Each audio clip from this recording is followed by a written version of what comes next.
Une matinée dans la demeure d'un milliardaire vire au cauchemar. Lorsque son jeune fils cesse de réagir subitement, les médecins sont appelés, la panique s'empare et personne n'a de réponse, jusqu'à ce qu'une discrète employée entre, voit ce que tous les autres avaient négligé, et change complètement le destin de cet enfant. Ce qu'elle révèle laisse toute la maison sous le choc. C'était censé être une autre matinée normale dans la demeure des Montero. La lumière du soleil entrait par les grandes fenêtres et se répandait dans le salon. Des jouets étaient éparpillés sur le tapis doux, montrant qu'un enfant y avait joué récemment.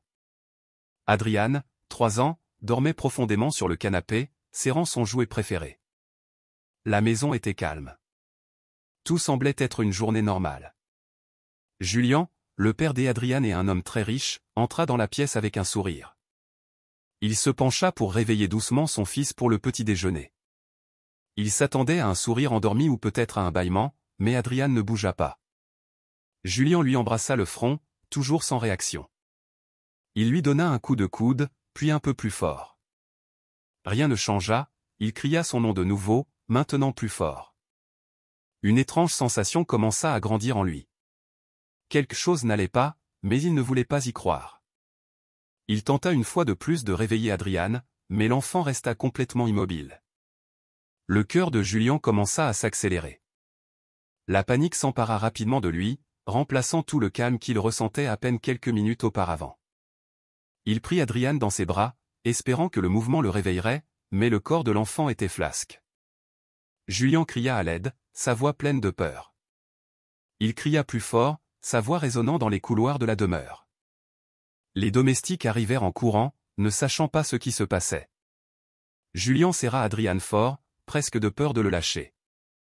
Sa respiration devint irrégulière tandis que les larmes commençaient à couler sur son visage.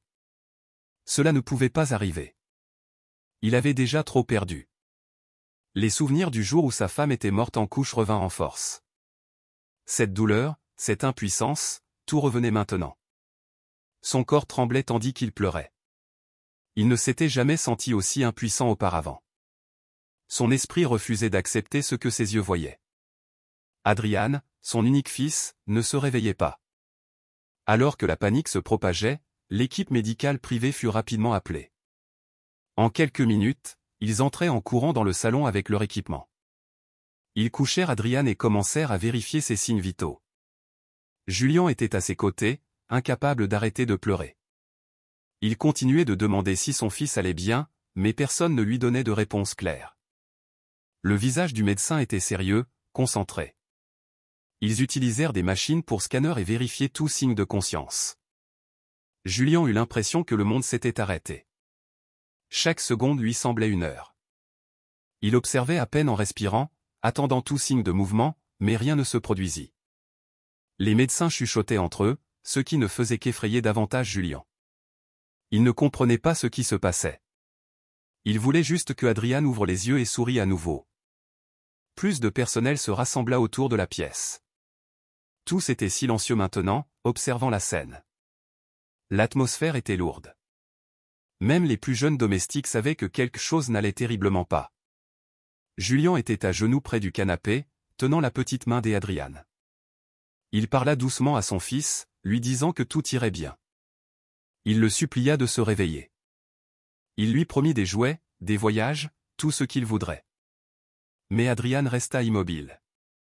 Julian semblait complètement anéanti. Il n'était plus le puissant milliardaire, il était juste un père en pleine détresse. L'équipe médicale continua son travail, mais leurs expressions devinrent plus sombres à chaque instant qui passait. Personne ne voulait dire ce qu'il pensait. Les pleurs de Julian devinrent plus forts. Il répétait les mêmes questions encore et encore, mais personne ne répondait. Alors, quelque chose d'inattendu se produisit. L'une des employées de maison entra dans la pièce. Elle avait travaillé dans la cuisine et ne savait pas ce qui se passait jusqu'à ce qu'elle entende les cris. Quand elle vit Julian pleurer et les médecins autour d'Adrian, elle se figea un instant. Puis elle avança. Son nom était Jimena, une femme tranquille qui travaillait pour la famille depuis des années. Elle s'approcha lentement et s'agenouilla à côté de Julian. Elle ne parla pas immédiatement. Au lieu de cela, elle regarda attentivement Adrian. Ses yeux ne montraient aucune peur. Elle posa doucement une main sur la poitrine de l'enfant.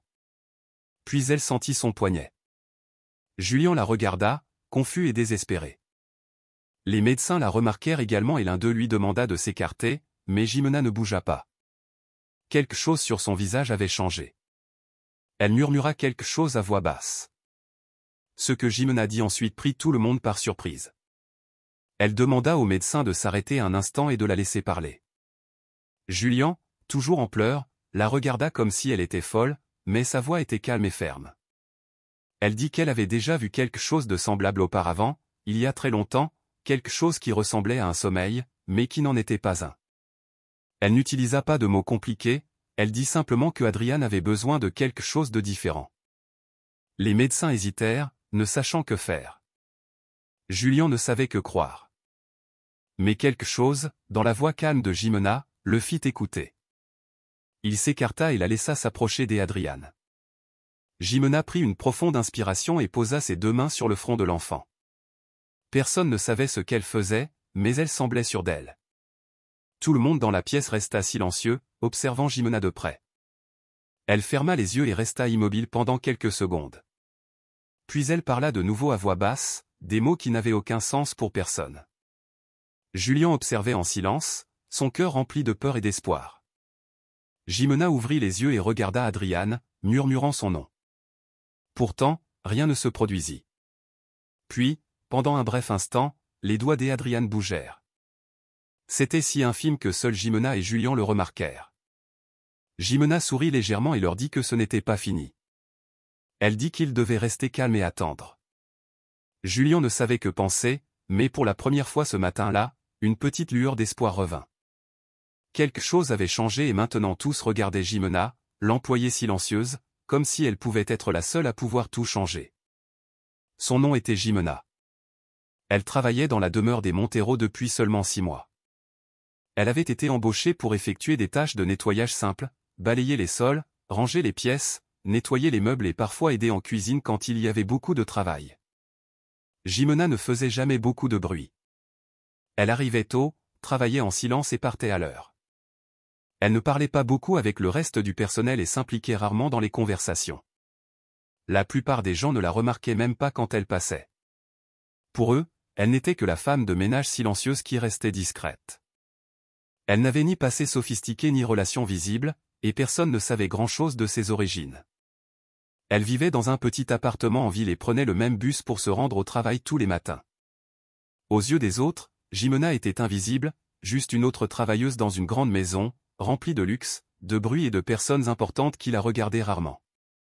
Ce que personne dans la demeure des Montero ne savait, c'est que Jimena avait autrefois travaillé dans le secteur de la santé.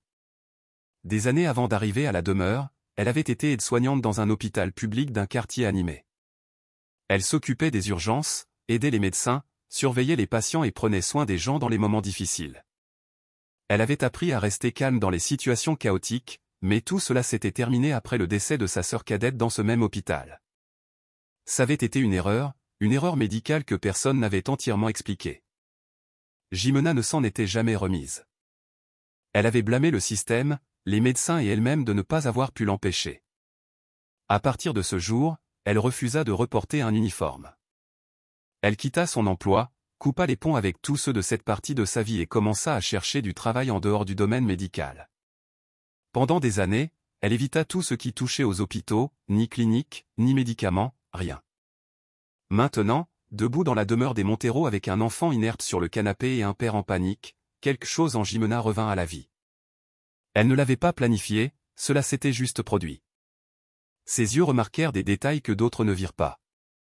Elle s'approcha d'Adrian lorsqu'elle vit l'équipe médicale faire ses vérifications. Les machines faisaient du bruit, les médecins chuchotaient entre eux et Julien continuait de pleurer sans obtenir de réponse réelle. Mais Jimena ne regardait pas les machines, elle regardait Adrian. Elle remarqua que sa poitrine bougeait légèrement, très lentement, mais à un rythme constant. Sa respiration n'avait pas cessé. Elle était faible, mais régulière. Sa peau était pâle, mais pas froide. Il n'y avait pas d'ecchymose, pas de coupure, pas de marque indiquant un traumatisme. Son instinct lui dit que ce n'était pas une urgence médicale normale. Jimena avait vu trop de vraies urgences auparavant. Quelque chose dans celle-ci semblait étrange, comme si elle ne suivait pas le schéma habituel. Elle ne voulait pas interférer. Elle savait qu'elle n'était plus infirmière et que ce n'était pas sa responsabilité, mais quelque chose ne la laissait pas se taire. Elle avança, même lorsque d'autres lui dirent de rester en arrière. L'un des médecins lui dit que ce n'était pas sa place. Jimena l'ignora. Elle n'essayait pas d'agir comme un médecin. Elle voulait juste qu'il s'arrête et regarde de nouveau. Elle expliqua calmement ce qu'elle voyait. Respiration faible, mais constante, aucun signe de traumatisme, pas de fièvre, pas de fréquence cardiaque inhabituelle. Elle leur dit que cela ne ressemblait pas à une crise ou à un coma, cela ressemblait à autre chose, à quelque chose qu'ils ne voyaient pas. Julien était désespéré et prêt à écouter n'importe qui. Il dit au médecin de la laisser parler. Jimena se pencha et posa doucement ses mains sur la poitrine et le poignet d'Adriane. Elle resta là un instant, les yeux concentrés, ressentant l'état de l'enfant. Ses mains ne tremblaient pas, elle était calme et sérieuse. Elle posa quelques questions auxquelles personne ne s'attendait. Elle voulait savoir ce que Adriane avait mangé la nuit précédente, s'il avait été malade récemment ou s'il avait joué avec quelque chose d'étrange. Le personnel échangea des regards, mais commença à répondre. Jimena écouta attentivement. Rien n'avait de sens. L'enfant s'était couché heureux et en bonne santé. Il n'était pas tombé, ne s'était pas cogné la tête, n'avait pas été malade. La chambre où il dormait était propre et fermée, cela ne correspondait pas. Jimena demanda si la demeure avait été fumigée contre les insectes ou nettoyée avec un nouveau produit chimique. Une femme de chambre dit oui. Ils avaient utilisé un produit plus fort 2 jours auparavant dans la salle de jeu. L'expression de Jimena changea. Elle demanda si Adriane avait joué dans cette pièce la veille. La réponse fut oui. Jimena ne parla pas pendant une seconde, puis demanda l'étiquette du produit. Quelqu'un courut la chercher. Quand elle arriva, Jimena lut les ingrédients et trouva quelque chose d'alarmant. L'un des produits chimiques était connu pour provoquer des réactions chez les enfants sensibles. Les médecins étaient maintenant attentifs. Jimena leur dit ce qu'elle pensait. Adriane aurait pu avoir une réaction toxique, pas assez pour tuer, mais assez pour éteindre temporairement son corps. Une sorte de sommeil induit chimiquement. Cela expliquerait la faible fréquence cardiaque, la respiration faible et l'absence d'autres symptômes. Les médecins regardèrent de nouveau l'étiquette, puis Adriane. L'un d'eux admit qu'il n'y avait pas pensé. Jimena n'était ni fière ni en colère, elle voulait juste aider. Elle demanda s'ils avaient un antidote spécifique ou un moyen d'éliminer le produit chimique de son système. L'un des médecins hocha la tête et courut préparer le traitement. Julien regarda Jimena comme s'il la voyait pour la première fois. Elle n'était que la femme de ménage, mais c'était maintenant elle qui remarquait ce que les autres ne voyaient pas. Elle ne voulait pas de louanges, elle voulait juste que l'enfant aille bien. Lorsque le traitement commença, tout le monde dans la pièce se tut. Jimena resta dans un coin, observant, mais sans plus interférer. Sa part était faite. Les médecins étaient maintenant concentrés, travaillant rapidement. Julien continuait de tenir la main d'Adriane, lui murmurant des mots. Après quelques minutes, les paupières de l'enfant bougèrent. Puis ses doigts bougèrent de nouveau. Un soupir doux élan sortit de sa bouche, plus fort. Cette fois, Julien halta et appela Jimena, mais elle ne bougea pas. Elle resta là où elle était, observant en silence. Les médecins confirmèrent que Adriane répondait au traitement. Le pire était passé. Julien se tourna pour remercier Jimena, mais elle s'était retirée au fond de la pièce. Comme auparavant, elle se fondit à nouveau dans l'invisibilité. Personne n'oublierait ce qu'elle avait fait. Mais Jimena ne voulait pas de reconnaissance. Pour elle, c'était juste quelque chose qu'elle devait faire. Elle regarda Adriane une dernière fois et s'éloigna. Quelques jours avant l'incident avec Adriane, la famille Montero avait engagé une nouvelle infirmière pour s'occuper de lui. La décision avait été prise sur les recommandations d'une clinique privée en laquelle la famille avait confiance depuis des années. Elle arriva avec des références parfaites, des manières polies et une voix calme qui rassurait les gens. Son nom était Béatrice. Elle avait une 20aine d'années. Elle portait toujours son uniforme blanc impeccablement et avait toujours un presse-papier avec elle. Julien approuva l'embauche sans trop de questions. Il essayait de s'assurer que Adriane recevait les meilleurs soins, surtout après avoir perdu sa femme. Le personnel de la maison accepta rapidement Béatrice. Elle était respectueuse, douce et ne causait jamais de problème. Au début, elle semblait un bon choix. Adriane semblait aussi l'apprécier. Elle lisait des livres, jouait à des jeux simples et suivait des horaires stricts pour les repas et les médicaments. Personne n'avait de raison de douter d'elle au début, du moins pas avant ce matin-là. Jimena, cependant, avait un sentiment différent. Quand elle vit Béatrice pour la première fois, quelque chose en elle lui sembla familier. Cela la troublait, mais elle ne put identifier le souvenir immédiatement. Elle passa les jours suivants à y penser, essayant de se souvenir où elle avait déjà vu ce visage. Puis elle se souvint. Des années auparavant, lorsque Jimena travaillait encore comme aide-soignante, il y avait eu un cas dans un hôpital de quartier impliquant de graves accusations. Une jeune infirmière faisait l'objet d'une enquête après que plusieurs patients eurent eu des réactions étranges à des médicaments courants. Certains avaient eu des convulsions, d'autres s'étaient évanouis sans explication. Il y avait des rumeurs sur quelqu'un qui changeait les doses, mélangeait les mauvais médicaments ou utilisait des produits périmés. Jimena n'avait pas travaillé dans ce service, mais elle avait entendu le nom de Béatrice. Et maintenant, cette même personne se promenait dans la demeure Montero, chargée des soins d'un enfant. Le souvenir inquiéta Jimena, mais elle garda le silence. Elle n'avait aucune preuve. Pas encore. Ce matin-là, quand Adriane ne se réveilla pas, l'attention de Jimena se porta brusquement sur Béatrice. Pendant que les médecins et les domestiques faisaient tout leur possible pour réveiller l'enfant, Béatrice resta à proximité. Ses mains tremblaient légèrement tandis qu'elle tenait un plateau et se tenait à côté de l'équipe médicale, mais son visage ne montrait aucun choc. Elle ne pleurait pas et ne paniquait pas. Ses yeux se contentaient de suivre la scène sans émotion. C'était étrange. Même la femme de chambre la moins expérimentée semblait plus nerveuse qu'elle. Jimena l'observa attentivement. Béatrice ne posa pas de questions, n'essaya pas d'aider. Elle resta simplement silencieuse, presque trop calme. Jimena sentit que quelque chose n'allait pas.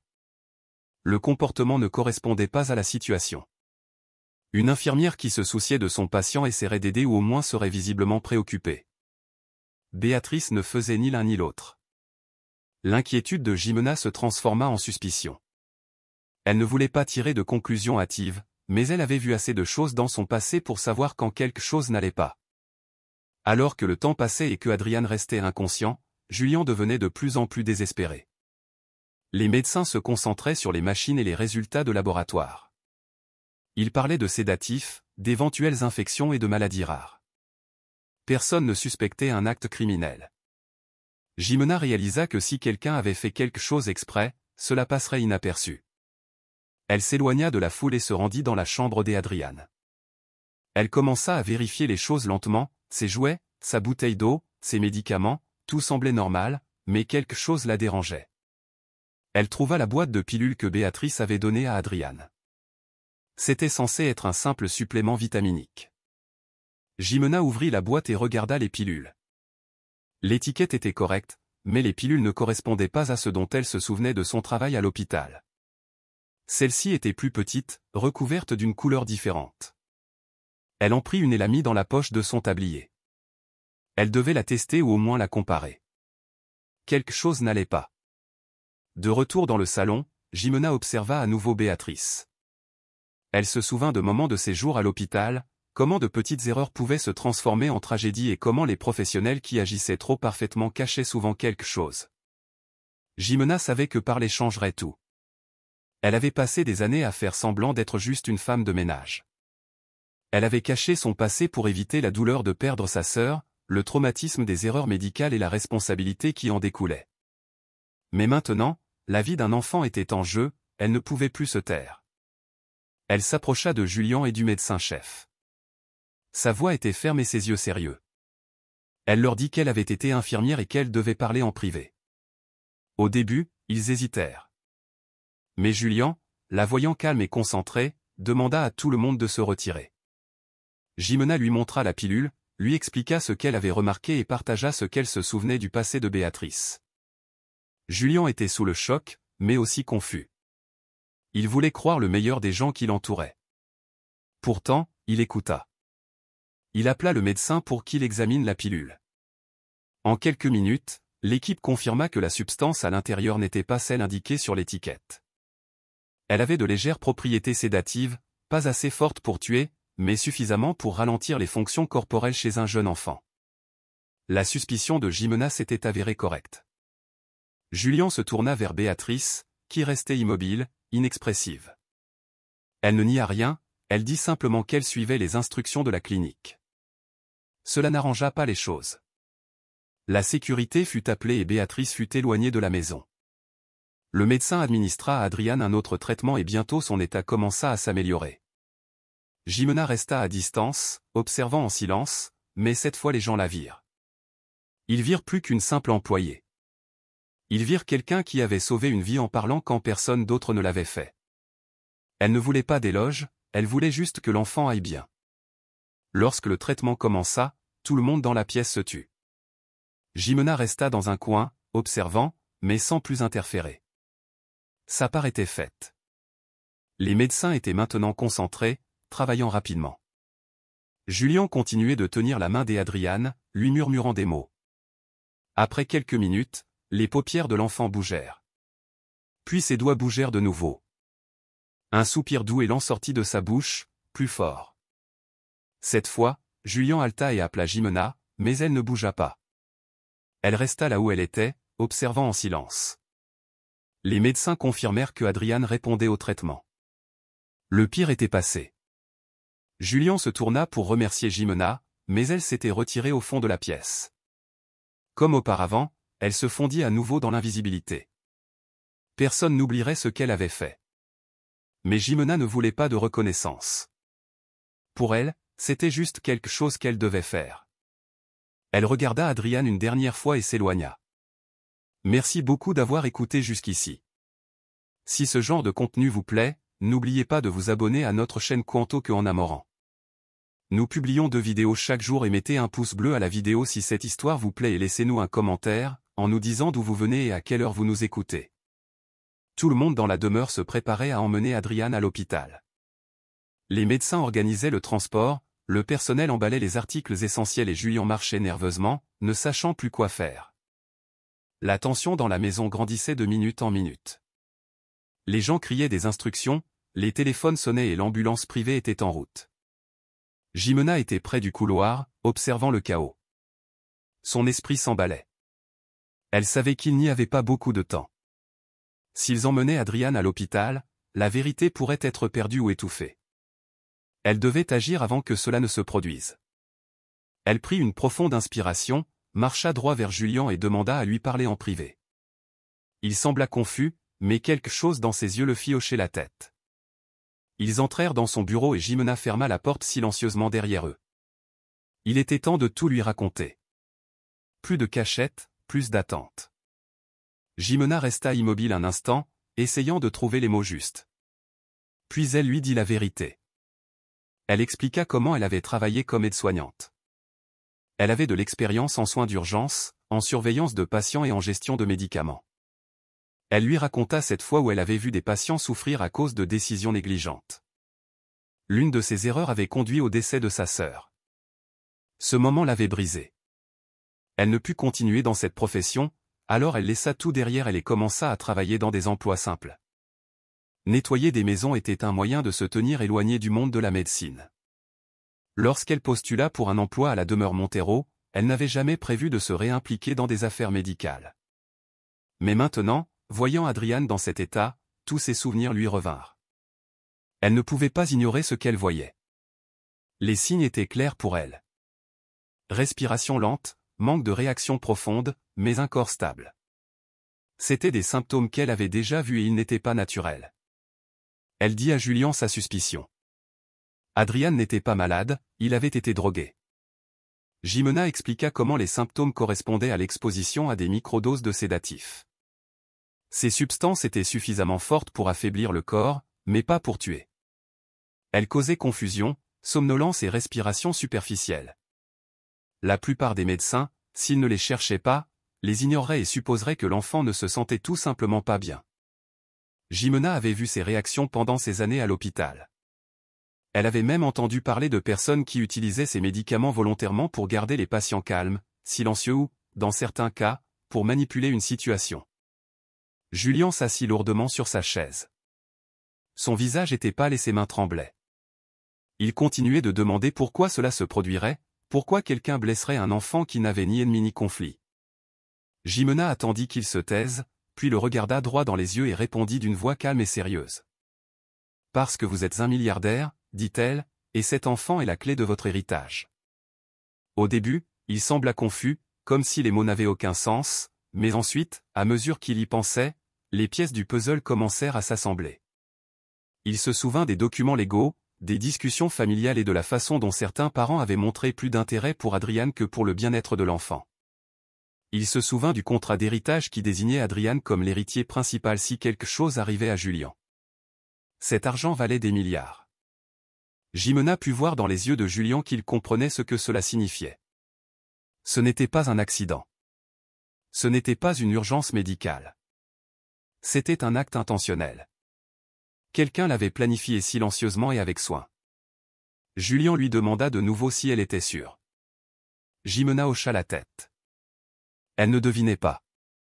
Elle en avait vu assez pour savoir quand quelque chose comme ça se produisait. Sa voix resta ferme. Ce n'est pas une maladie, c'est une attaque contrôlée. Il ne pouvait pas croire ce qu'il entendait, mais au fond de lui, il savait que c'était vrai. Cela expliquait trop de choses. Cela expliquait le calme étrange de l'infirmière, les symptômes lents, le timing de tout. Il leva les yeux vers Jimena, les larmes aux yeux, et demanda, qui ferait une chose pareille? Jimena dit qu'elle ne le savait pas encore, mais que cela devait être quelqu'un ayant accès, quelqu'un qui connaissait les routines, les horaires de médicaments et l'état de l'enfant. Quelqu'un d'assez proche pour changer des pilules ou mélanger quelque chose sans être remarqué. Elle lui dit que s'il transportait Adrian maintenant, l'hôpital pourrait ne pas trouver la vraie cause. Les drogues pourraient déjà disparaître de son système. Il devait agir rapidement et silencieusement. Jimena dit qu'elle resterait et aiderait, mais qu'il devait être intelligent. Il ne s'agissait plus seulement de sauver l'enfant, il s'agissait de trouver la personne responsable. Julian se leva et regarda par la fenêtre un long moment. Son esprit était rempli de questions, de colère et de peur, mais il ressentait aussi quelque chose d'autre, de la détermination. Il se tourna vers Jimena et lui demanda ce qu'il devait faire en premier. Elle dit qu'il devait arrêter l'ambulance, analyser les médicaments et garder Adrian sous observation avec l'équipement approprié dans la demeure. Il devait également garder cela secret. Si la personne responsable découvrait qu'il se doutait, elle pourrait réessayer ou disparaître. Julian hocha la tête. Il faisait confiance à Jimena, maintenant plus qu'à quiconque. Il appela le chef de la sécurité et lui donna de nouvelles instructions. Puis il dit au médecin de rester, mais de ne partager aucun rapport avec la clinique. Jimena resta à ses côtés, prête à prendre l'initiative. Pour la première fois depuis des années, elle ne se cachait plus de son passé. Elle l'utilisait pour protéger une vie. Julian comprit maintenant que ce n'était pas une crise aléatoire, c'était une attaque et quelqu'un l'avait soigneusement planifiée. Lorsqu'ils sortirent ensemble du bureau, le reste de la maison était toujours occupé. Personne en dehors de cette pièce ne connaissait encore toute la vérité. Jimena et Julian retournèrent dans le couloir, maintenant avec un nouveau plan en tête. Ils protégeraient Adrian, mais découvriraient aussi qui avait fait cela. Jimena sentit le poids de la responsabilité sur ses épaules, mais elle ne recula pas. Il ne s'agissait plus de son passé, il s'agissait de faire ce qui était juste. Maintenant, Julian, toujours sous le choc, mais concentré, lui posa une main sur l'épaule et la remercia. « Vous l'avez sauvé, dit-il. » Jimena ne répondit pas, elle regarda simplement vers le salon, où Adrian était surveillé. Elle savait qu'ils avaient arrêté quelque chose de terrible, mais le danger n'était pas écarté. Maintenant, il devait découvrir qui était derrière tout cela et pourquoi. Julian vit enfin la vérité. Son fils ne s'était pas simplement effondré, il avait été attaqué et ce n'était que le début. Avec le soutien hésitant de Julian, Jimena prit les choses en main.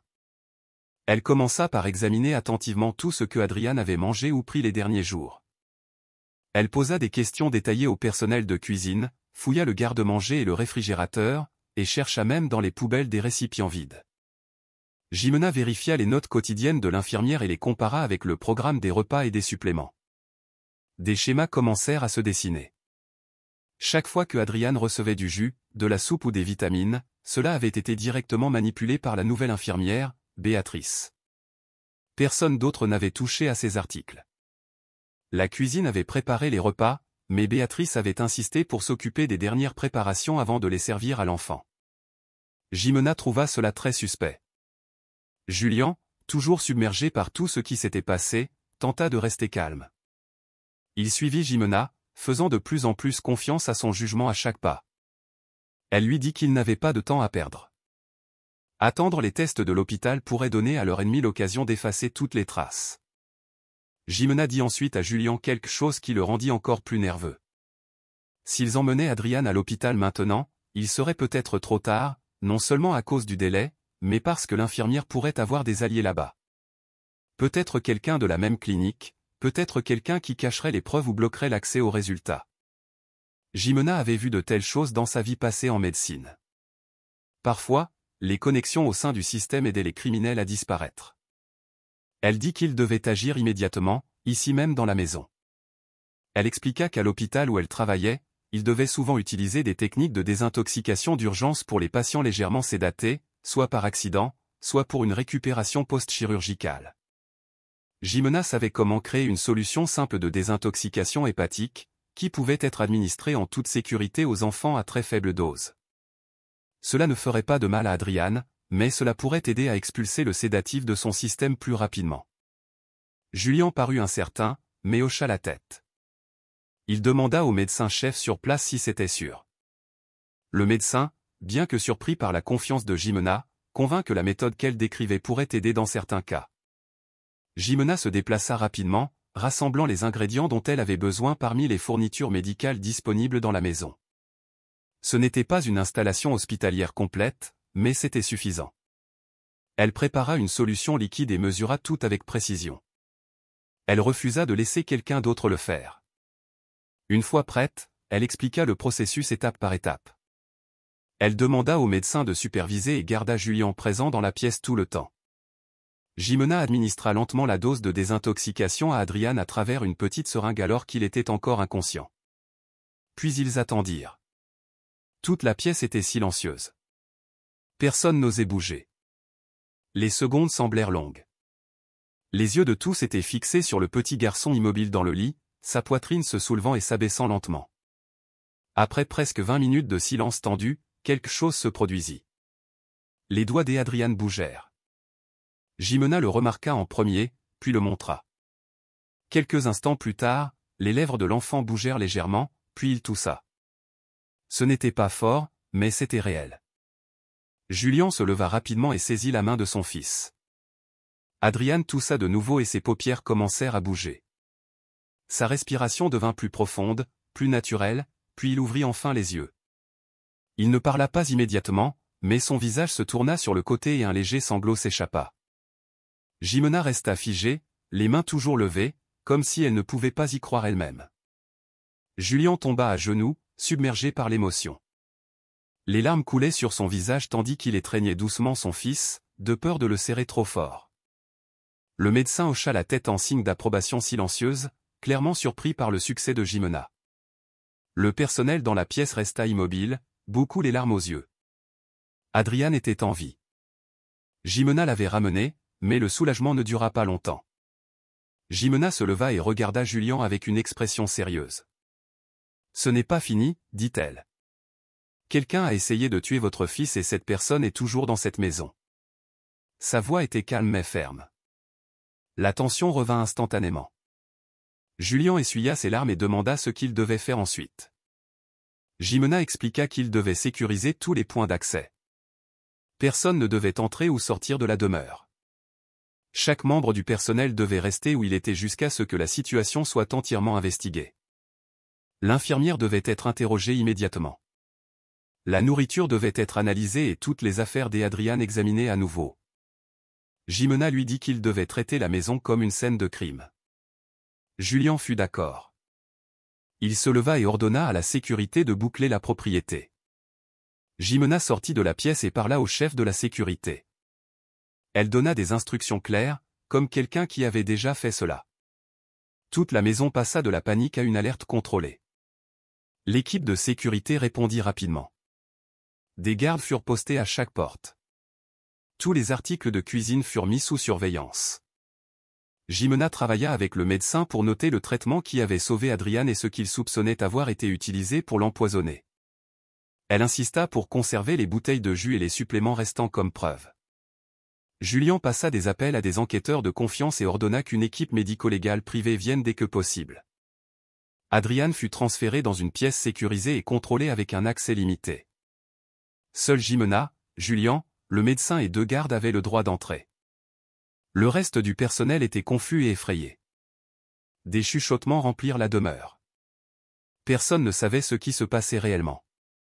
Béatrice, l'infirmière, n'avait pas été vue depuis les premiers signes de l'effondrement d'Adrian. Jimena ordonna que sa chambre soit fouillée immédiatement. Julian autorisa tout. L'atmosphère dans la maison n'était plus seulement triste, elle était tendue et suspecte. Tous devinrent des suspects potentiels. À la tombée de la nuit, la maison resta bouclée. Pour l'instant, Adrian était stable et Jimena resta à proximité, le vérifiant toutes les heures. Julian ne pouvait pas dormir. Il continuait de marcher, parlant à la sécurité, vérifiant les enregistrements des caméras et repassant les horaires de la semaine passée. Jimena avait sauvé la vie de son fils, mais elle avait aussi ouvert une porte vers quelque chose de beaucoup plus grand. Ce n'était pas seulement une urgence médicale, c'était une attaque planifiée. Julian ne savait pas encore qui était derrière, mais il le découvrirait. Et cette fois, il ne ferait pas confiance à des étrangers, il ferait confiance à Jimena. Elle avait prouvé qu'elle était plus qu'une femme de ménage. Elle était devenue la seule personne qui se tenait entre sa famille et un danger réel. Les petites respirations d'Adrian remplissaient la pièce silencieuse.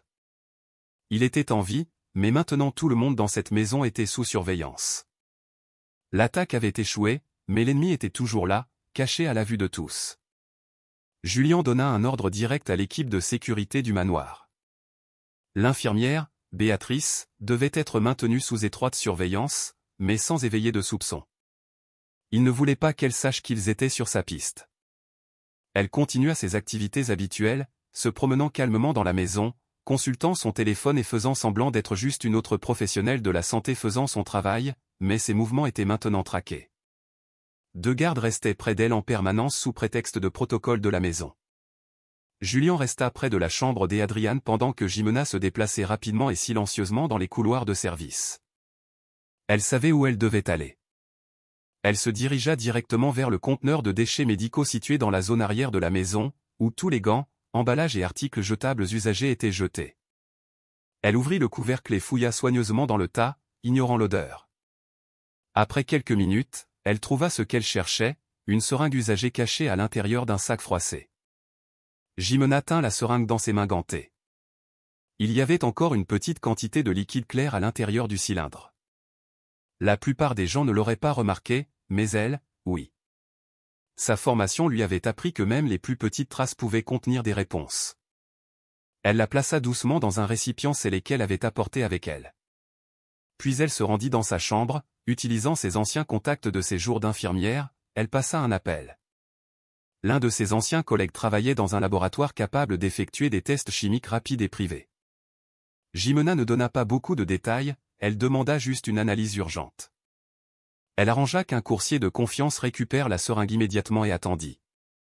Pendant que la maison restait fermée et que l'infirmière continuait de faire semblant que rien ne se passait, Jimena savait que le temps pressait. Si l'analyse confirmait ce qu'elle soupçonnait, ce ne serait plus seulement une affaire interne. Cela deviendrait une affaire criminelle à part entière et ils avaient besoin de plus de preuves avant d'agir. En attendant les résultats, Jimena passa à l'étape suivante. Elle se rendit dans la chambre de Béatrice avec la permission de Julian. La porte était déverrouillée. La chambre était propre, peut-être trop propre. Rien ne semblait déplacé au début. Jimena chercha dans les tiroirs, l'armoire, sous le matelas. Puis elle ouvrit le sac à main de l'infirmière qui avait été laissé sur la coiffeuse. À l'intérieur, elle trouva de l'argent liquide, quelques cartes d'identité et un carnet. Le carnet n'était pas un agenda normal. Il contenait des notes écrites en codes étranges, des symboles et des phrases courtes qui n'avaient pas de sens immédiat, mais mêlées au code, Jimena trouva des références à des noms de banques et des numéros. Certaines entrées étaient liées à de grosses sommes d'argent et certaines dates correspondaient à des événements importants du calendrier des affaires de la famille Montero. Il y avait des rappels encerclés, des noms de directeurs d'entreprise et même des mentions de la défunte épouse de Julien. Les yeux de Jimena s'écarquillèrent. C'était plus qu'une attaque personnelle. C'était lié à la fortune de la famille. Elle continua de chercher dans le carnet. Au dos, elle trouva une petite poche qui contenait des papiers pliés. L'un d'eux était un courriel imprimé avec des informations de voyage. Un autre contenait une liste d'articles manuscrits, certains barrés. Jimena remarqua un article listé comme « Sédation enfant en cours » avec une coche à côté. Une autre ligne disait « Transition légale bientôt ». Il devenait clair que c'était une opération soigneusement planifiée, pas un acte isolé. Quelqu'un avait envoyé Béatrice pour se rapprocher de la famille, nuire à Adriane au fil du temps et potentiellement déclencher un changement légal qui affecterait la propriété ou le contrôle de l'empire de Julien. Jimena prit des photos de tout avec son téléphone, puis remit soigneusement les articles à leur place. Elle ne voulait pas que Béatrice se doute de quoi que ce soit pour l'instant. Jimena se rendit ensuite directement au bureau de Julien et lui montra les photos. Il était choqué, mais plus surpris. Il commençait à réaliser à quel point il avait failli tout perdre, son fils, son entreprise, son avenir. Plus tard ce soir-là, Jimena reçut les résultats du laboratoire. Il fut confirmé que le liquide trouvé dans la seringue était un type de sédatif industriel plus fort que tout ce qui était utilisé dans les soins de santé standards. Ce n'était pas illégal, mais c'était dangereux, surtout à doses répétées.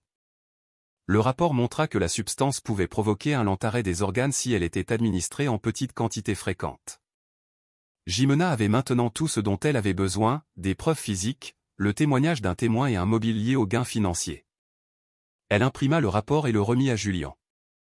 Il le lut en silence, les mains tremblantes. Le papier faillit lui glisser des mains. « Ce n'est pas seulement une trahison, dit-il à voix basse. C'est un meurtre au ralenti. » Il se leva et appela la sécurité. Jimena était à ses côtés, prête. La maison n'était plus en panique, elle était maintenant sous contrôle. Ils avaient la preuve. Béatrice n'était pas une infirmière, c'était une infiltrée, une manipulatrice entraînée avec un seul objectif, éliminer l'héritier lentement et silencieusement. Julien et Jimena savaient qu'ils ne pouvaient pas encore impliquer la police. Ils devaient attraper Béatrice avec des preuves solides et la surprendre en train de tenter d'interférer à nouveau. Jimena demanda un jour de plus pour se préparer. Il surveillerait chacun de ses mouvements, enregistrerait chaque conversation et isolerait chaque objet qu'elle toucherait. L'étape suivante était de la confronter dans un environnement contrôlé avec des avocats, des caméras et des témoins. Il ne pouvait pas se permettre une seule erreur. Jimena ne ressentait pas de peur. Ses mains étaient fermes, son esprit clair. Elle avait passé des années à se cacher du monde de la médecine, mais maintenant elle était au milieu d'un mystère médical et criminel et c'était la seule à le résoudre. Julien la regarda avec un profond respect. « Vous avez fait plus pour ma famille en 2 jours que quiconque, » lui dit-il. Jimena ne répondit pas. Elle était concentrée, les preuves étaient prêtes et ce serait elle qui ferait éclater la vérité. Avec toutes les preuves recueillies, Jimena savait que le moment était venu de confronter la femme qui avait failli tuer Adriane. Elle ne voulait pas le faire en secret ou à huis clos. Cela devait être fait devant tout le monde, tout le personnel de la maison et Julien lui-même. De cette façon, personne ne pourrait nier ce qui s'était passé et il n'y aurait aucune confusion sur la vérité. Jimena choisit le salon principal, celui où Adriane avait l'habitude de jouer. Elle demanda à ce que tout le monde s'y rassemble, y compris les gardes, les femmes de chambre, le médecin de famille et, bien sûr, Béatrice. Lorsque tout le personnel fut présent, Julien entra silencieusement dans la pièce, tenant la pochette contenant les résultats du laboratoire. Jimena le suivit, tenant un sac avec les articles qu'elle avait récupérés, la seringue, le carnet et des copies des notes codées. La tension remplit la pièce. Tous regardaient autour d'eux sans savoir ce qui se passait. Jimena se dirigea vers le centre et se tint devant Béatrice. Sans lui laisser le temps de parler, Jimena pointa le fer à repasser chaud qu'elle venait de débrancher de la buanderie directement vers l'infirmière et dit d'une voix forte et claire, « Qui êtes-vous vraiment ?» La pièce devint silencieuse. Le fer était encore chaud et de la vapeur s'en échappait. Béatrice se figea. Le reste du personnel resta immobile, la bouche légèrement ouverte sous le choc. Personne ne bougea, personne ne parla. La tension fut brisée lorsque Béatrice fit un pas en arrière, ses yeux se dirigeant vers la porte. Elle tenta de sortir de la pièce, mais 2 gardes de sécurité lui bloquèrent immédiatement le passage. Julien resta silencieux un instant, laissant Jimena prendre l'initiative. La voix de Jimena était ferme. Elle dit à tout le monde que Béatrice avait menti sur qui elle était et qu'elle avait lentement empoisonné Adriane. La preuve, dit Jimena, était irréfutable. Alors Julien s'avança et ouvrit la pochette. Il lut à voix haute les résultats du laboratoire qui montraient le sédatif trouvé dans la seringue. Sa voix était ferme, mais son visage était rempli de colère. Pendant que Julien parlait, Jimena ouvrit le sac et sortit la seringue usagée. Elle la tint devant le groupe, montrant la petite trace de liquide qui restait encore à l'intérieur. Puis elle sortit des copies des pages du carnet, celles qui contenaient des codes étranges et des références à des événements financiers liés à la famille Montero. Elle expliqua comment tout s'emboîtait, l'empoisonnement lent, l'accès à la nourriture de l'enfant, la planification codée et le lien avec un gain financier potentiel si quelque chose arrivait à Adriane. Béatrice commença à paniquer. Son visage calme se contracta de peur. Elle éleva la voix et commença à crier que tout était un mensonge. Elle dit que Jimena la piégeait et que rien de tout cela n'était vrai, mais plus personne ne la croyait. Les preuves étaient trop nombreuses. Jimena ne discuta pas, elle la regarda simplement en silence en attendant. Béatrice cria qu'elle était infirmière et qu'elle n'avait rien fait de mal, mais sa voix tremblait. Ces mensonges avaient finalement perdu leur pouvoir. L'une des employées de maison recula, clairement effrayée. Un autre membre du personnel commença à pleurer doucement. La scène était difficile à regarder. Une femme qui avait agi si normalement, si digne de confiance, criait et tremblait maintenant au milieu de la pièce. Jimena remit les papiers au médecin, qui les examina attentivement et hocha la tête. Tout ce que Jimena avait dit était vrai. Julien prit le téléphone et appela la police sans hésitation. Il leur dit de venir immédiatement et de se présenter à la sécurité du manoir à leur arrivée. Béatrice continua de crier qu'elle était innocente, mais les gardes ne la laissèrent pas partir. Ils la maintinrent assise et sous surveillance, personne ne bougea pour la réconforter. Personne ne prit son parti.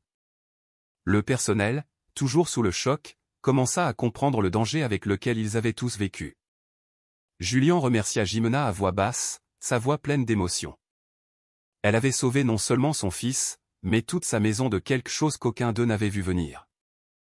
Peu de temps après, le bruit de petits pas remplit le couloir.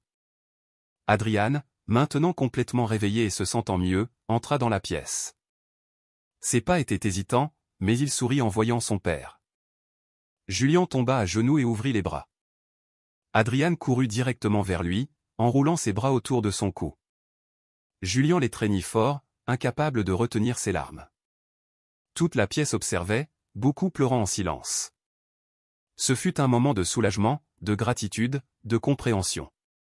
Jimena resta où elle était, les observant avec une satisfaction tranquille, sans applaudissements, sans célébration, juste la vérité claire que l'enfant avait survécu parce que quelqu'un avait osé agir, non par argent, non par pouvoir, mais pour une femme qui avait été invisible dans cette maison, une femme avec un passé qu'elle avait autrefois caché. Jimena avait sauvé Adriane et tout le monde le savait. La femme de chambre oubliée était devenue la raison pour laquelle ce petit garçon était en vie. Dans les jours qui suivirent la confrontation dramatique, Jimena fit sa déclaration complète à la police et aux enquêteurs. Elle expliqua tout ce qu'elle avait vu, soupçonné et découvert. La seringue usagée, le carnet codé, le comportement inhabituel de l'infirmière, les documents financiers, tout fut partagé en détail. L'enquête s'étendit rapidement. Les autorités ne tardèrent pas à confirmer les craintes de Jimena. Béatrice ne travaillait pas seule. Elle faisait partie d'un plus vaste groupe international ciblant les enfants héritiers de grandes fortunes. Le groupe opérait silencieusement en utilisant des professionnels comme des infirmières privées, des tuteurs et des gardiens pour se rapprocher des enfants. Il administrait des doses contrôlées de sédatifs ou de toxines au fil du temps, rendant l'enfant plus faible et plus malade chaque jour. L'objectif était simple et terrifiant, provoquer un décès qui semblerait naturel, puis profiter de la confusion et du chaos émotionnel pour accéder au fonds de l'héritage, au paiement d'assurance vie ou à d'autres actifs financiers. C'était un système froid et professionnel et Adriane avait failli en devenir une des victimes. Le groupe avait déjà été lié à d'autres décès suspects dans différents pays. Certains enfants étaient morts de maladies inconnues et leurs familles n'avaient jamais reçu de réponse claire. Maintenant, avec les preuves recueillies dans la demeure Montero, les autorités avaient ce qu'il fallait pour relier les points. Béatrice ne faisait partie que d'un plan bien plus vaste. Pour Julian, la vérité fut dévastatrice. Il avait bâti son empire avec discipline et confiance dans les professionnels. Maintenant, cette confiance avait failli coûter la vie à son unique fils. Il lui était difficile de dormir. Ses journées étaient remplies de réunions avec des avocats, des enquêteurs et des agents de protection de l'enfance. Mais ce qui le tourmentait le plus n'était pas seulement ce qui avait failli se produire, c'était le fait qu'il avait négligé la seule personne qui avait tout sauvé. Jimena avait été juste devant lui tout le temps et il l'avait vu uniquement comme faisant partie du décor. Il n'avait même pas pris la peine de connaître toute son histoire avant que tout cela ne commence. Un après-midi, Julian trouva Jimena dans le jardin, arrosant les plantes près de la fontaine où Adrian avait l'habitude de jouer. Elle était calme, son visage serein mais fatigué. Il s'approcha d'elle lentement et lui demanda s'il pouvait lui parler. Jimena hocha la tête. Julian ne commença pas par des banalités. Il alla droit au but. Il s'excusa non seulement pour ce qui s'était passé, mais pour la façon dont il l'avait traité avant que tout cela ne commence. Il dit qu'il avait honte qu'il ait fallu quelque chose d'aussi grave pour qu'il la voie clairement. Je vous voyais comme un membre du personnel, admit-il, pas comme quelqu'un capable de penser, d'observer ou de protéger. Jimena écouta en silence, ses mains toujours posées sur le bord de l'arrosoir. Après un moment, elle le regarda et dit, « Je ne l'ai pas fait pour les remerciements, je l'ai fait parce qu'un enfant avait besoin d'aide. Je n'ai pas pu sauver ma sœur, mais j'ai pu le sauver, lui. » C'était la première fois qu'elle disait ces mots directement à Julian. Elle lui raconta comment sa sœur était décédée des années auparavant dans un hôpital public à cause d'une erreur médicale. Personne n'avait été puni, personne ne s'en était soucié, cette douleur était restée avec Jimena pendant des années. Elle l'avait fait fuir les hôpitaux, les uniformes et tout ce qui lui rappelait cette perte jusqu'à maintenant, jusqu'à Adrian. Quand je l'ai vu ne pas se réveiller, dit-elle, j'ai eu l'impression d'être de retour dans cet hôpital, mais cette fois j'avais l'occasion de changer quelque chose. Julian ne l'interrompit pas. Il écouta chaque mot. Pour la première fois, il comprit le poids qu'elle portait et pourquoi elle avait agi si vite et si férocement. Quand Adrian était en danger, Jimena n'avait pas seulement sauvé son fils, elle avait affronté la seule peur qui avait contrôlé sa vie pendant des années. Elle s'était battue et elle avait gagné. Jimena dit qu'elle ne voulait ni argent ni récompense, elle ne voulait que la paix. Julian lui promit qu'elle l'aurait. Il lui dit qu'elle n'aurait plus jamais à se soucier du travail ou du logement et que si jamais elle voulait retourner dans les soins infirmiers ou toute autre chose, il la soutiendrait de toutes les manières possibles. Jimena hocha la tête en silence, mais au fond d'elle, elle sentit que quelque chose changeait. Pendant des années, elle avait évité tout ce qui était lié à son passé, mais maintenant ce chapitre lui semblait enfin clos. Elle avait fait ce qu'elle n'avait pas pu faire à l'époque. Elle avait protégé une vie et pour la première fois, elle ne se sentit pas impuissante. Sa douleur avait trouvé un sens. Adrian avait survécu. La vérité avait éclaté et les responsables seraient traduits en justice. Jimena ne se sentait plus comme une femme de chambre oubliée. Elle était devenue quelqu'un d'important, non pas par son titre, mais par ses actions, et c'était quelque chose que personne ne pourrait plus jamais lui enlever. Dans les jours qui suivirent, la demeure retrouva lentement une certaine normalité. L'enquête se poursuivait et l'histoire fit la une des journaux nationaux, mais à l'intérieur de la maison, les choses étaient différentes. Julian commença à passer plus de temps avec Adrian.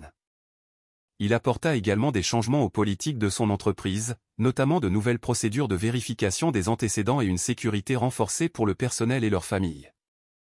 Plus important encore, il commença à traiter tout le monde autour de lui avec plus de respect. Il réalisa que la vraie sécurité ne venait pas de l'argent, des murs ou des caméras, elle venait des gens qui se souciaient réellement, des gens comme Jimena. Elle n'était plus invisible dans la demeure. Les autres membres du personnel la regardaient différemment. Maintenant, certains la remerciaient en silence, d'autres la traitaient simplement avec un nouveau respect. Jimena resta humble, mais accepta leur gentillesse. Elle n'avait pas besoin d'attention ou de louanges. Tout ce dont elle avait besoin, c'était le sentiment d'avoir fait ce qui était juste. Pour la première fois depuis longtemps, elle pouvait respirer sans culpabilité. Julian observait souvent son fils jouer à nouveau, riant et plein d'énergie. Chaque fois qu'il regardait Adrian, il se souvenait à quel point il avait failli le perdre. Et chaque fois qu'il croisait Jimena dans le couloir ou la voyait se promener dans le jardin, il se sentait reconnaissant. Il avait autrefois cru que sa richesse pouvait tout résoudre, mais au final, ce n'est pas l'argent qui avait sauvé son fils.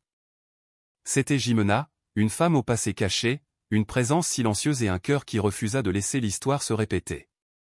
Julien savait maintenant que les personnes les plus importantes dans la vie ne sont pas toujours les plus bruyantes, les plus riches ou les plus visibles. Parfois, ce sont celles qui sont en arrière-plan, observant, écoutant et prêtes à agir quand cela compte vraiment. Et pour Jimena, son histoire avait enfin bouclé la boucle. Le passé était revenu, oui, mais cette fois, elle avait écrit la fin et c'était une fin avec laquelle elle pouvait enfin vivre. L'infirmière fut officiellement arrêtée et placée en garde à vue. L'affaire attira rapidement l'attention nationale. Au fur et à mesure que l'enquête progressait, de plus amples informations furent révélées. Il s'avéra que Béatrice avait utilisé différentes identités dans plusieurs pays. Elle avait été impliquée dans d'autres décès suspects, tous suivant le même schéma. Des enfants de familles aisées qui mouraient dans des circonstances peu claires. Une fois que les autorités eurent confirmé sa connexion avec une organisation criminelle plus vaste, d'autres États et même des agences internationales s'impliquèrent. Le groupe ciblait des héritiers riches, principalement des enfants, utilisant des tactiques d'empoisonnement subtiles pour éviter les soupçons. Avec les preuves de la demeure Montero, toute l'opération commença à s'effondrer. Le témoignage de Jimena fut essentiel. Elle fournit des informations détaillées sur ce qu'elle avait vu, ce qu'elle avait fait et comment elle avait découvert la vérité. On lui demanda de parler à plusieurs audiences et les enquêteurs lui attribuèrent le mérite d'avoir résolu l'affaire.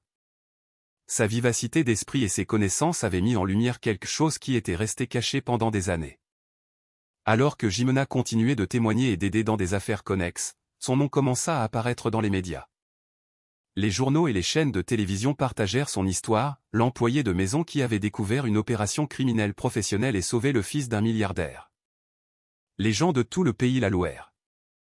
Des professionnels de la santé, des associations hospitalières et même d'anciens collègues la contactèrent pour la remercier de son courage. Elle reçut des honneurs officiels de certaines organisations, notamment une d'éthique médicale et une autre de protection de l'enfance. Des hôpitaux lui offrirent du travail. Certains voulaient qu'elle revienne en tant que technicienne, d'autres voulaient qu'elle parle à leur personnel sur la façon de reconnaître les abus médicaux et de les signaler. Mais Jimena rejeta toutes les offres. Elle leur dit à tous la même chose. Elle ne cherchait pas un retour à sa carrière. Elle avait trouvé la paix dans sa vie actuelle. Son objectif était maintenant Adriane. Elle ne voulait pas retourner travailler à l'hôpital. Ce qu'elle voulait, c'était protéger l'enfant qu'elle avait failli perdre et s'assurer qu'il n'aurait plus jamais à faire face au danger. Julien comprit et respecta sa décision. Il voulait s'assurer que Jimena ne se trouverait plus jamais dans une position où elle se sentirait petite ou invisible. Il l'a promue au poste de gestionnaire de la maison. C'était un rôle de leadership et de responsabilité. Elle ne s'occupait plus seulement du nettoyage, elle gérait maintenant tout le personnel, organisait la maison et supervisait la sécurité et les opérations quotidiennes. Julien s'assura également qu'elle bénéficiait d'une protection juridique complète et d'une stabilité financière. Il plaça son nom dans un fonds fiduciaire pour garantir que, quoi qu'il arrive à l'avenir, Jimena serait en sécurité et respectée. Plus important encore, il lui demanda de rester avec la famille, non pas en tant qu'employé, mais en tant que personne qu'ils aimaient et en qui ils avaient confiance. Il lui dit qu'elle était devenue partie intégrante de quelque chose de plus grand qu'un travail. Elle était devenue de la famille. Jimena fut profondément émue. Elle était venue à la demeure juste pour travailler, pour disparaître dans le silence. Mais maintenant tout avait changé. Les autres membres du personnel commencèrent également à changer la façon dont ils regardaient Jimena. Au début, elle n'avait été que la femme silencieuse qui nettoyait les sols et évitait les conversations. Maintenant, ils la voyaient différemment. Ils la respectaient non seulement pour ce qu'elle avait fait, mais pour la manière dont elle l'avait fait, avec calme, avec courage et sans rien demander en retour. Certaines des plus jeunes femmes de chambre commencèrent à venir la voir pour des conseils. Les plus âgées commencèrent à l'appeler par son prénom avec de l'admiration dans la voix. Jimena ne laissa pas l'attention lui monter à la tête. Elle continua son travail avec la même discipline, mais tout le monde pouvait voir la différence. Elle se comportait avec une fierté silencieuse. Elle ne semblait plus être quelqu'un qui se cachait de son passé. Elle semblait maintenant être quelqu'un qui avait affronté sa douleur et l'avait utilisée pour faire le bien. Les mêmes gants en caoutchouc qu'elle utilisait autrefois pour récurer les sols, lui semblaient maintenant un symbole de force et d'honneur. Justice avait été rendue. Les personnes qui avaient planifié de nuire à Adriane et de voler la famille Montero avaient été démasquées et arrêtées. La maison était plus sûre maintenant, non seulement grâce au système de sécurité ou aux gardes du corps, mais parce que tout le monde était plus conscient. Jimena avait changé la façon de penser des gens. Elle avait prouvé que le danger ne ressemble pas toujours au danger et que les héros ne portent pas toujours des insignes ou des costumes. Parfois, les héros portent des tabliers et gardent la tête baissée jusqu'à ce que le moment soit venu de se lever. Le danger avait été écarté et la vie au sein de la demeure retrouva lentement un rythme normal. Adriane était de nouveau en bonne santé, il souriait plus, riait souvent et voulait toujours être près de Jimena. Julien trouvait du réconfort à les voir ensemble. Cela lui rappelait que l'argent pouvait construire des murs, mais que seules de vraies personnes pouvaient maintenir un foyer en sécurité. La présence de Jimena était maintenant un symbole constant de cette vérité. Mais l'histoire de Jimena ne s'arrêta pas là. Bien que l'affaire soit close et les menaces éliminées, son rôle dans le monde s'était discrètement élargi. Elle resta en contact avec certaines des familles des autres cas. Certaines la sollicitaient pour des conseils, d'autres voulaient simplement la remercier. Elle n'avait jamais cherché la reconnaissance, ne s'intéressait ni à la célébrité ni à la récompense, mais elle comprenait maintenant que ce qui était arrivé à sa sœur n'avait pas été en vain. Cette vieille blessure qu'elle avait portée en silence si longtemps, l'avait finalement aidée à protéger une autre vie. Cela lui avait donné une raison d'agir, de parler et de se faire confiance à nouveau. Jimena avait trouvé sa voie. Elle avait affronté son passé et réécrit son avenir, non pas comme une victime, non pas comme une travailleuse oubliée, mais comme une protectrice. Et tandis que le chapitre du danger était terminé, quelque chose de nouveau commençait. Elle ne savait pas où cela l'amènerait, mais cette fois, elle n'avait pas peur. Le jour de l'anniversaire suivant des Adriane, l'atmosphère dans le manoir Montero était calme et chaleureuse. Ce n'était pas une célébration massive avec des décorations recouvrant chaque centimètre de la propriété ou des foules de personnes essayant de s'impressionner mutuellement. Julien avait choisi de garder les choses simples et significatives. Seuls quelques membres de la famille proche, des amis de confiance et le personnel qui était resté à ses côtés pendant le chaos récent étaient invités. Tout avait été soigneusement planifié pour que la journée tourne autour des Adriane et des personnes qui se souciaient réellement de lui. Il y avait des ballons, de petites tables avec des collations et un grand gâteau à son nom. Adriane, maintenant plus fort et plus heureux, courait dans le jardin, riant et jouant, son énergie retrouvée. Il était excité par les jeux et les cadeaux, mais plus que tout, il voulait être près d'une personne qui était devenue la partie la plus importante de son monde, Jimena. Jimena ne portait pas ses vêtements de travail habituels ce jour-là. Il n'y avait pas de tablier, pas de gants, pas de chariot de nettoyage. Elle portait une robe simple et élégante, ses cheveux soigneusement attachés. Quand elle entra dans le jardin, certains des invités la regardèrent et sourirent. Ils ne la voyaient plus comme la silencieuse femme de ménage.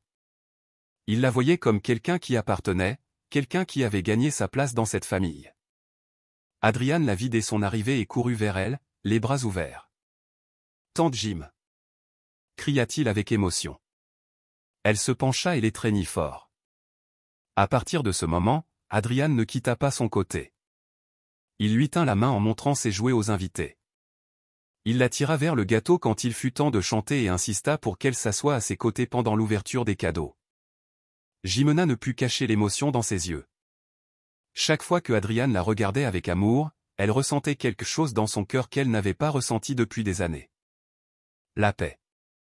Le reste du personnel, désormais ses coéquipiers et non plus seulement ses collègues, la traitait avec respect et soin. Il lui demandait si elle avait besoin de quelque chose, s'assurait qu'elle était à l'aise et l'incluait dans chaque partie de l'événement. Aux membres de la famille qui ne connaissaient pas toute l'histoire, Julien raconta ce qu'elle avait fait. Certains furent surpris, d'autres profondément émus. Plus d'une fois pendant la fête, quelqu'un s'approcha de Jimena juste pour lui serrer la main et lui dire « merci ».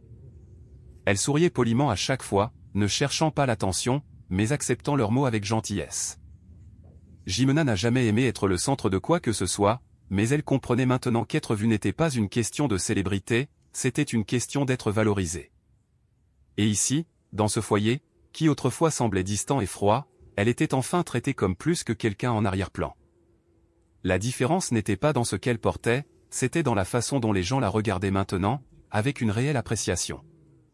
Alors que le soleil commençait à se coucher et que les derniers invités se préparaient à partir, Julien s'approcha de Jimena. Il avait passé la majeure partie de l'après-midi à sourire, à parler à ses proches et à aider Adriane à profiter de la journée. Mais maintenant, son visage était plus sérieux. Il avait attendu le bon moment. Quand il arriva près d'elle, il ne commença pas par un discours. Il resta simplement là un instant, regardant la femme qui avait sauvé la vie de son fils. Puis ses yeux se remplirent de larmes. Il posa une main sur son épaule et parla à voix basse. « Vous avez sauvé mon fils, dit-il, marquant une pause pour respirer, et je veux que vous sachiez que c'est aussi votre maison maintenant. » Jimena ne répondit pas immédiatement. Elle le regarda, les yeux embués, puis se tourna vers Adriane, qui jouait non loin, riant à gorge déployée. Cette joie était tout ce dont elle avait besoin. Elle sourit doucement et hocha la tête, le cœur rempli. Jimena ne répondit pas par un long discours. Elle n'essaya pas de trouver les mots parfaits. Au lieu de cela, elle fit ce qu'elle faisait toujours. Elle écouta, observa et laissa ses actions parler. Ses yeux suivirent Adriane alors qu'il poursuivait un ballon sur la pelouse. Il semblait libre, en sécurité et plein de vie. Jimena sut alors que toute la peur, les souvenirs de sa sœur, les jours difficiles et la souffrance silencieuse l'avaient menée à ce moment. Elle n'avait pas besoin d'être riche ou puissante pour faire la différence. Elle avait prouvé que l'attention réelle, honnête et profonde était plus forte que n'importe quel titre au travail. La maison, qui était autrefois un lieu de travail et de routine, se sentait maintenant comme un véritable foyer, non seulement pour l'enfant, non seulement pour le père, mais aussi pour elle. Elle n'avait pas prévu de faire partie de la famille, mais c'est ce qui s'était passé et pour la première fois, elle s'autorisa à l'accepter pleinement. Adriane revint vers elle en courant, tenant un petit jouet dans sa main. Il lui dit qu'il voulait qu'elle soit la première à le voir. Jimena prit le jouet et sourit. « C'est parfait, dit-elle. » Il lui sourit en retour, puis s'assit à ses côtés et s'appuya sur son bras, commençant déjà à s'endormir à cause de l'excitation de la journée. Jimena lui écarta doucement les cheveux de son front et lui embrassa le sommet de la tête. Elle regarda le ciel un instant. Puis, de nouveau vers Julien, qui observait la scène avec de l'émotion dans les yeux. Ils n'eurent pas besoin d'en dire plus. Le message était clair. Ce qui avait sauvé cet enfant, ce n'était pas la médecine, ce n'était pas les systèmes de sécurité et ce n'était pas l'argent. C'était quelqu'un qui se souciait réellement, quelqu'un que personne n'avait remarqué auparavant, quelqu'un qui était resté dans l'ombre jusqu'au moment où son cœur et son courage avaient tout changé, et Jimena se sentit enfin complète.